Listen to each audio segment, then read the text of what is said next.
Today we're answering Reddit's top personal finance questions. Learn the hard way. This person blew most of their savings trying to trade stocks.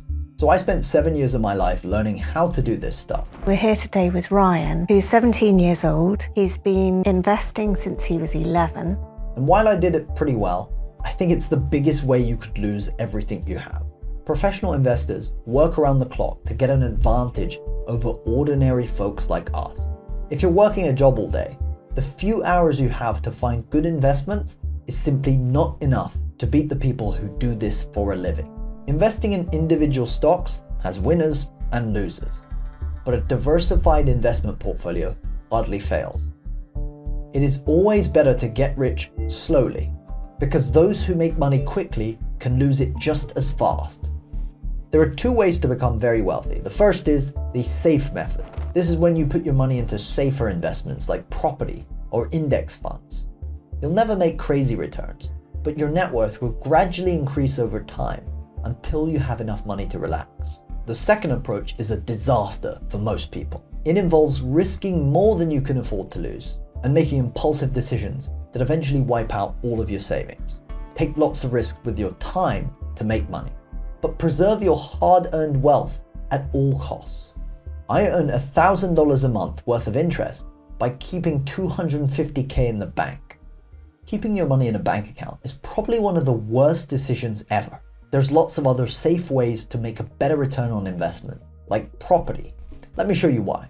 You could put a 25% deposit on an investment property and borrow the rest through a mortgage. Let's assume the rent you earn each month is equal to the mortgage you have to pay on the property.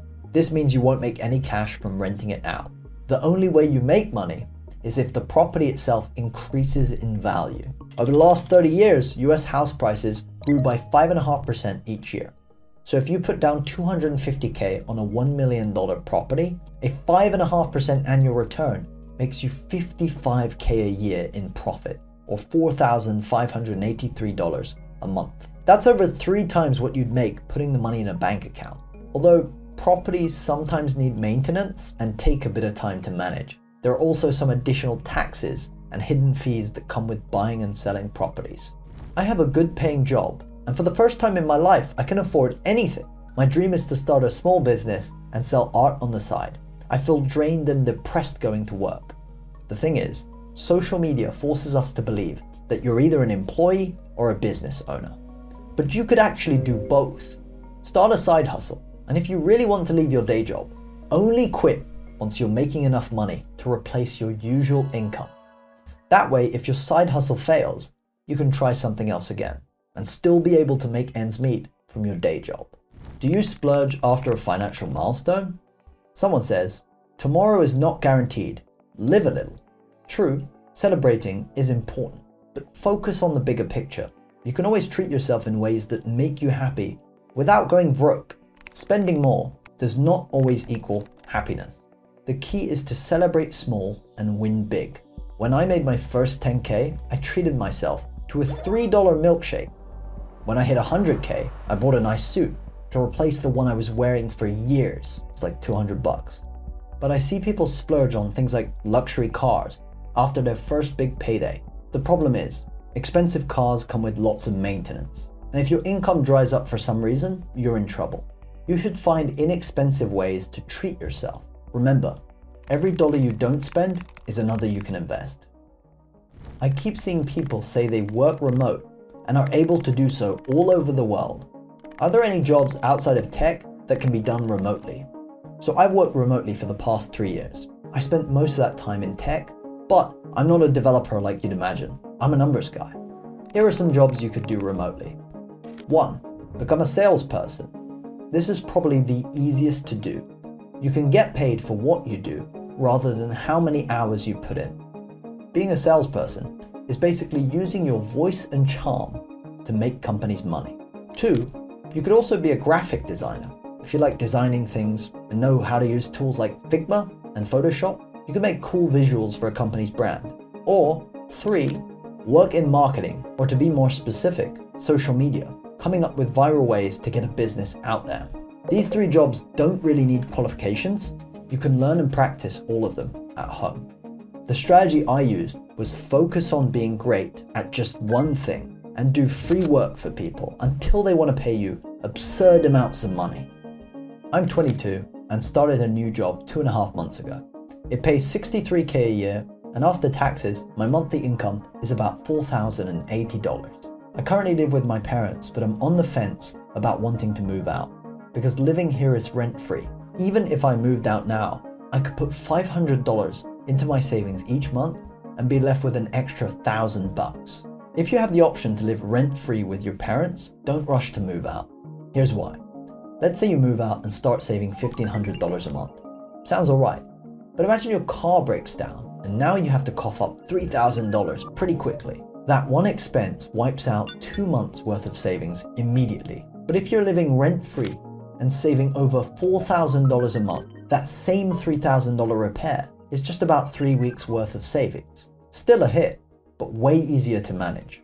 The point is, living with your parents can help you save money at a faster rate than if you moved out. The key is to save as much as possible while you can still live at home to build up many months worth of savings. I'd say at least a few years based on what you expect to live off each month if you lived alone. So if you spent $2,000 a month on your own, something like $48,000 would be a good starting point to comfortably move out. In my last corporate job, I found a way to make them $350K, but I only got a $1,500 bonus. My previous boss told me I was too ambitious and needed to be more realistic about my salary expectations. The same company asked me to take on another role, which was supposed to come with a raise after 90 days. But when the time came, my boss acted like he had no idea what I was talking about. After this, I realized my brain was tailored for entrepreneurship and not corporate America. Working a job isn't just about the money. It's about learning from every experience, even the bad ones. And to be honest, I've had bosses like that too. But if you dream of being your own boss, jobs like this are a lesson in disguise. They teach you the rules of the game. A good boss still pushes people to perform while making them feel valued. A bad boss micromanages a team and doesn't keep their word. People don't stay where they're undervalued. You've got to give them respect and purpose. My first 9 to 5 was a super tough experience, but it taught me to keep going no matter what under extreme pressure. As you work for different companies, if you do a lot for them, whether you decide to leave or stay, people will notice. Great leaders always recognize warriors. I finally did it. I quit my 9 to 5. From this moment on, I'm going to be a full-time entrepreneur. A stranger then asks, "How much runway do you have?" They reply, "Maybe 1 or 2 months. But I've got one paying client right now and a website making little money." So this person quit their job with no more than 2 months worth of cash left. They're playing a very dangerous game. If you're thinking about giving up a stable paycheck, there are only 2 scenarios where it makes sense. 1, you've got a decent safety net of cash savings. At least 2 to 3 years makes sense. So if your business fails, you have time to find work again. Or 2, your business consistently earns an amount equal to your day job salary. That's enough proof that your business could replace it and beyond. Also, having one paying client does not prove your business will succeed. You need many customers paying good amounts of money and staying with you over time. If you only had one paying client, what if they leave? With only a few months of cash left and no backup, you'd be cooked. Going all into a business is wonderful, but you need to prove it works, or at least have enough time to see it through before making the jump. If you want your personal finance question answered in a future video, join the Ryan Keir Reddit thread where you can submit them anonymously.